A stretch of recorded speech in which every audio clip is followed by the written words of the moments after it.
Olá, meu querido amigo, minha querida amiga, que bom ter você aqui para nós estudarmos mais uma vez a lição. Aqui eu queria deixar bem claro que é um resumo, tá? Então é importante que, além desse vídeo que você está assistindo, você também separe um tempo para ler ela na íntegra, tá? Porque muita coisa aqui eu não coloco, senão o vídeo seria muito mais longo, ok? Então, antes de nós falarmos qualquer coisa da lição, vamos fazer uma oração? Querido Pai que estás nos céus, muito obrigado por mais uma vez que podemos estudar a sua lição. Te pedimos a sua ajuda para que o Senhor nos ilumine nesse momento, para que, além de ouvir, possamos entender o que o Senhor tem a nos dizer. É isso que te pedimos, desde já agradecemos, em nome de Jesus. Amém.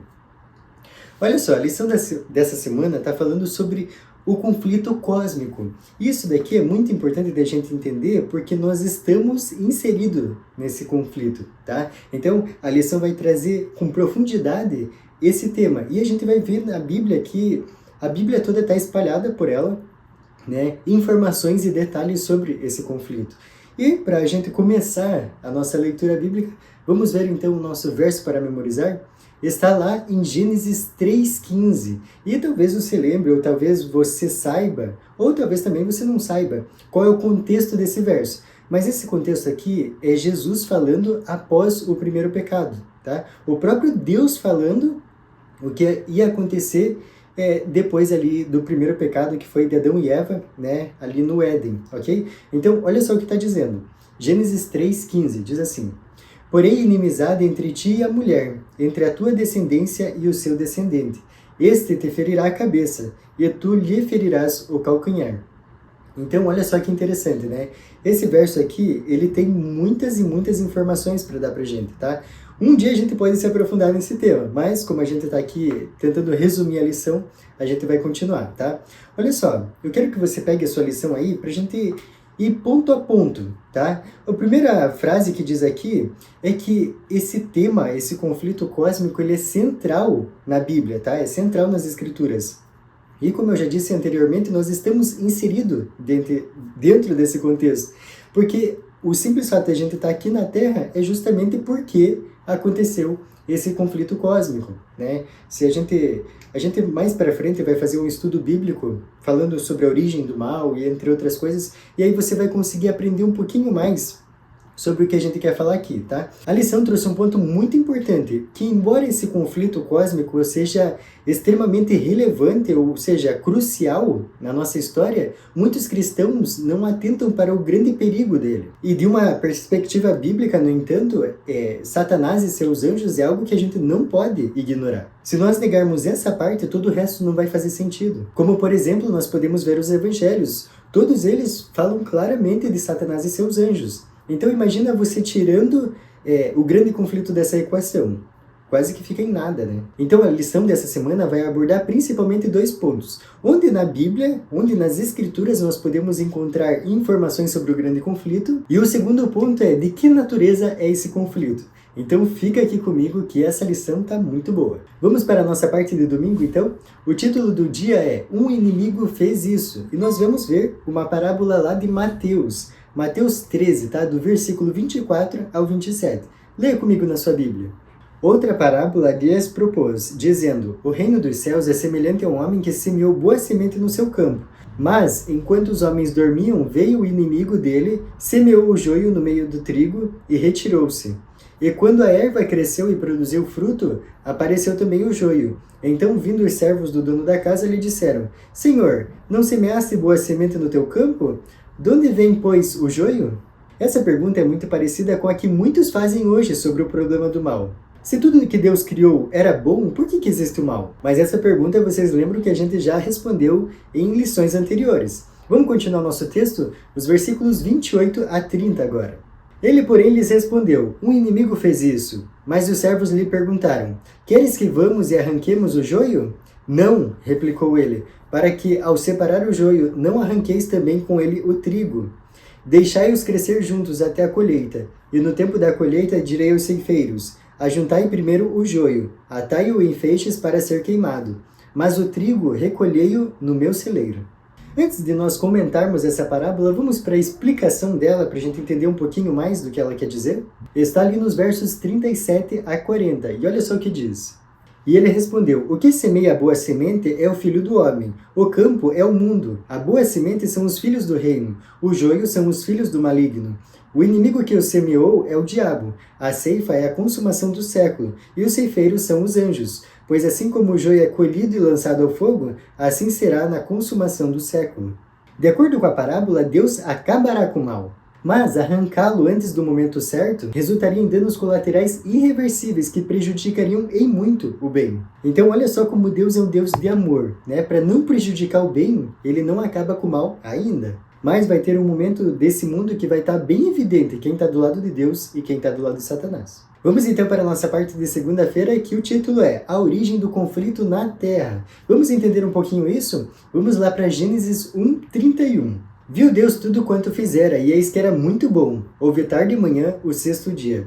Se você ler o primeiro capítulo de Gênesis, você vai notar que outras 5 vezes a gente acha esse mesmo texto aqui, tá? Viu Deus tudo quanto fizera, e eis que era muito bom. Então, ele está falando de cada dia da criação, tá? Só para você entender um pouquinho mais. A cada dia que ele criava, ele falava a mesma coisa, ele viu que tudo era bom. Então, diante dessa informação, como que surgiu o mal na Terra? Porque nós vimos que na criação não tinha nenhum indício disso.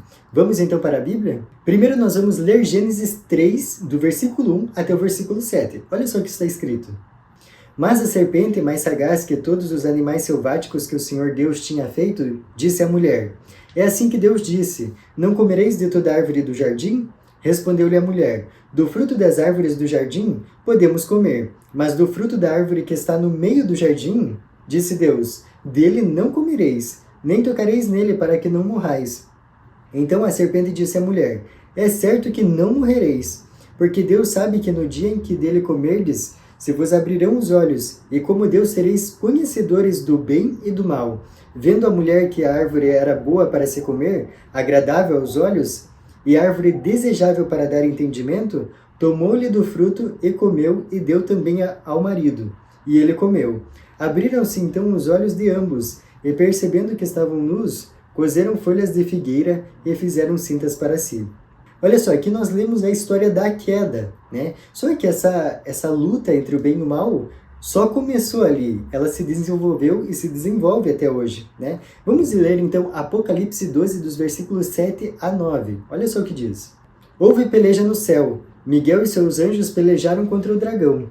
Também pelejaram o dragão e seus anjos. Todavia não prevaleceram, nem mais se achou no céu o lugar deles.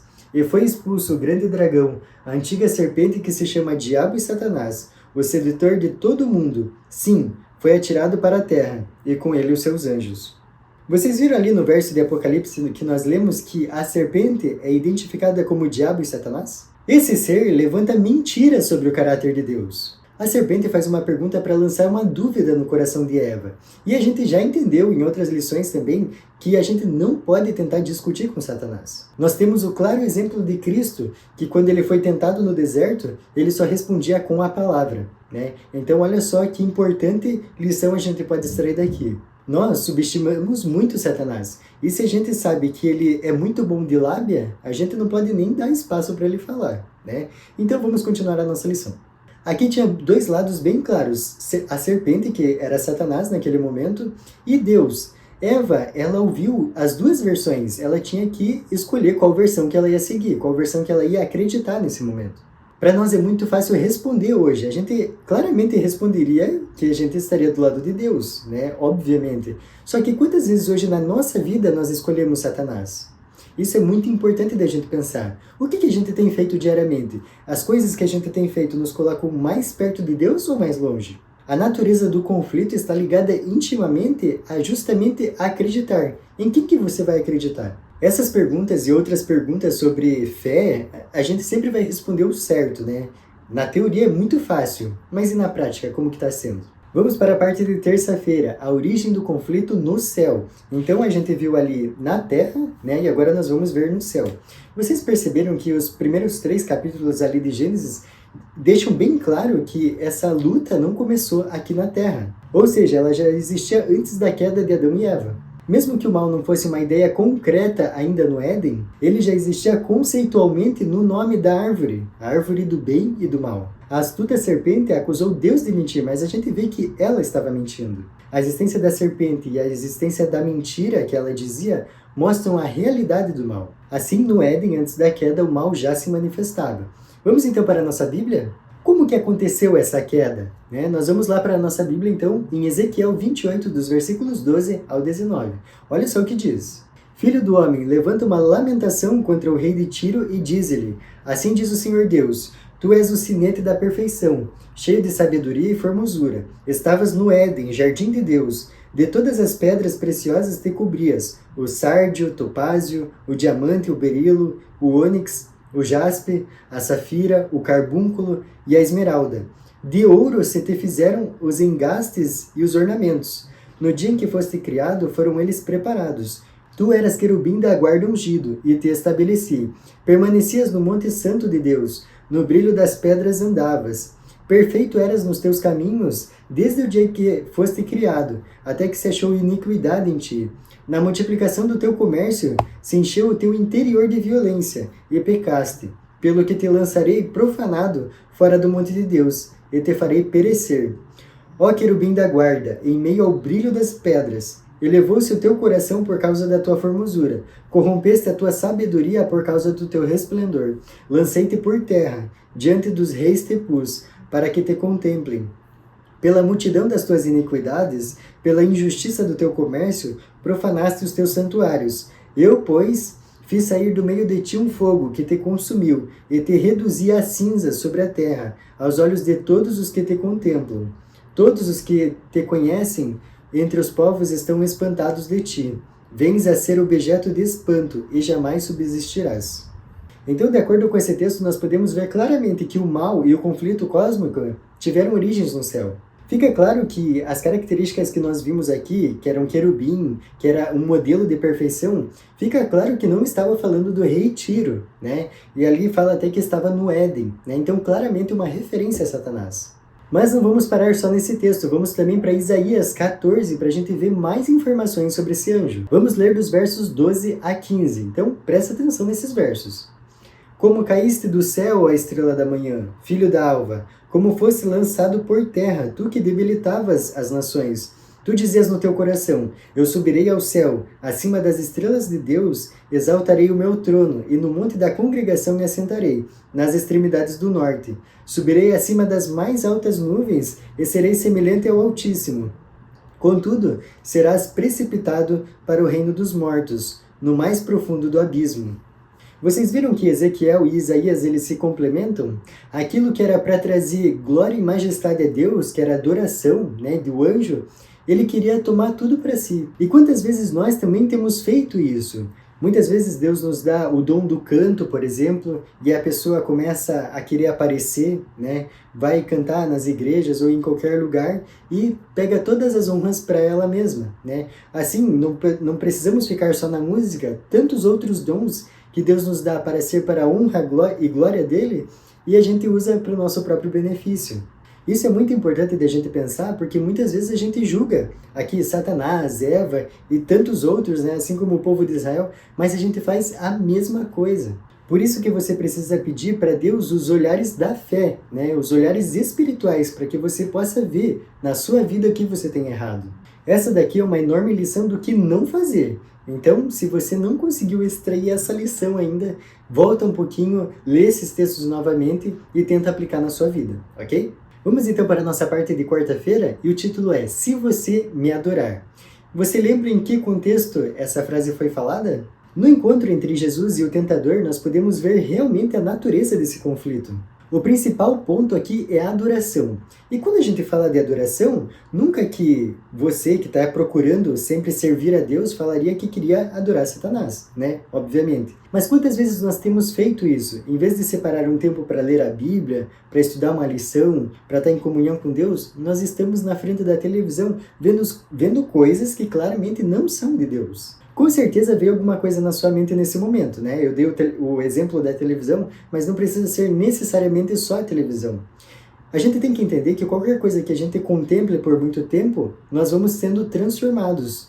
E isso é um perigo, por quê? Porque se você é transformado por aquilo que você vê, então você tem que ter muito cuidado com o que você coloca na sua frente. Pense muito bem nisso. E agora nós vamos para a Bíblia, tá? Para a gente entender um pouquinho mais dessa história. Vamos lá para Mateus 4, dos versículos 1 até o 11. Então eu espero que você esteja com aquela caneta já para anotar aí os versos que nós vamos ler, ok? Então preste atenção na leitura. A seguir foi Jesus levado pelo Espírito ao deserto para ser tentado pelo diabo. E depois de jejuar 40 dias e 40 noites, teve fome. Então o tentador, aproximando-se, lhe disse: Se és filho de Deus, manda que estas pedras se transformem em pães. Jesus, porém, respondeu: Está escrito, não só de pão viverá o homem, mas de toda a palavra que procede da boca de Deus. Então o diabo levou a cidade santa, colocou-o sobre o pináculo do templo e lhe disse: Se és filho de Deus, atira-te abaixo, porque está escrito: Aos seus anjos ordenará a teu respeito que te guardem, e eles te susterão nas suas mãos, para não tropeçares em alguma pedra. Respondeu-lhe Jesus: Também está escrito, não tentarás o Senhor teu Deus. Levou ainda o diabo a um monte muito alto, mostrou-lhe todos os reinos do mundo, e a glória deles, e lhe disse: Tudo isso te darei se prostrado me adorares. Então Jesus lhe ordenou: Retira-te, Satanás, porque está escrito: Ao Senhor teu Deus adorarás, e só a ele darás culto. Com isso, o deixou o diabo, e eis que vieram anjos e o serviram. Vocês perceberam que Jesus jejuou por 40 dias? Ele estava muito fraco fisicamente, mas estava extremamente forte espiritualmente. Uma lição muito clara que eu já falei aqui no vídeo é que Jesus não usou as palavras para confrontar Satanás. Ele usou a Bíblia. Por isso que é muito importante diariamente nós termos o nosso estudo particular com a palavra de Deus, para que nesses momentos o Espírito Santo nos ajude a lembrar tudo o que estudamos. Vocês viram que ali Satanás tentou colocar na mente de Deus a dúvida se ele era o Filho de Deus? E como última tentativa frustrada ali, ele queria que Jesus o adorasse. Olha só que audácia! Nós sabemos que a adoração é exclusivamente de Deus. Vamos para a nossa parte de quinta-feira, então, que diz assim: a natureza do conflito cósmico. Tem uma pergunta aqui que eu achei muito interessante para nós compartilharmos algumas ideias aqui. Olha só o que diz: como alguém poderia se opor ao Todo-Poderoso? Imagina que você, aí na sua casa, tem o desejo de se opor aos Estados Unidos. Nós sabemos o poder bélico dos Estados Unidos, né? Uma força, a maior força, a maior nação, a nação mais poderosa que nós temos aqui na Terra. Imagina você se opor a esse exército. Seja sincero, você ganharia? Obviamente não, né? Então aqui a gente vê a audácia de Satanás como criatura de Deus tentando confrontar o Todo-Poderoso. Se o conflito cósmico fosse simplesmente por poder, ele já teria acabado antes de começar, evidentemente. Mas esse conflito ele é diferente porque ele gira em torno do caráter de Deus. Satanás levantou dúvidas sobre o caráter de Deus, e essas afirmações não poderiam ser combatidas com força. Mas o tempo foi mostrando qual que é o caráter de cada um, né, para que hoje a gente escolha o lado certo. Olha só esse texto que quinta-feira traz para nós. Ao lidar com o pecado, Deus poderia empregar apenas a justiça e a verdade. Satanás podia fazer uso daquilo que Deus não usaria: adulação e engano. Dizia também que ao exigir submissão e obediência de suas criaturas, Deus estava apenas procurando a própria exaltação.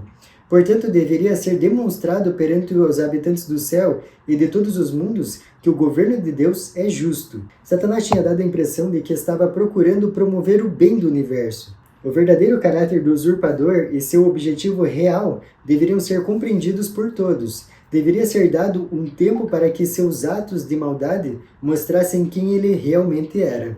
Olha só, com esse texto ficou bem claro qual que é a natureza desse conflito.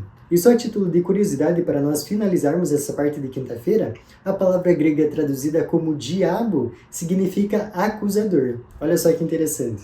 Vamos então para a nossa última parte de sexta-feira, que a gente sempre traz um texto aqui, mas é importante que você leia na íntegra, tá? E aqui eu só vou ler um pedaço para você entender um pouquinho mais do que a gente está falando aqui. Então, vamos finalizar com esse texto? Para o bem de todo o universo, ao longo dos séculos da eternidade, Satanás devia desenvolver de forma mais completa seus princípios. Isso faria com que todos os seres criados pudessem ver o verdadeiro caráter das acusações feitas por ele contra o governo divino, e a justiça e a misericórdia de Deus, bem como a imutabilidade de sua lei, ficariam para sempre livres de qualquer contestação.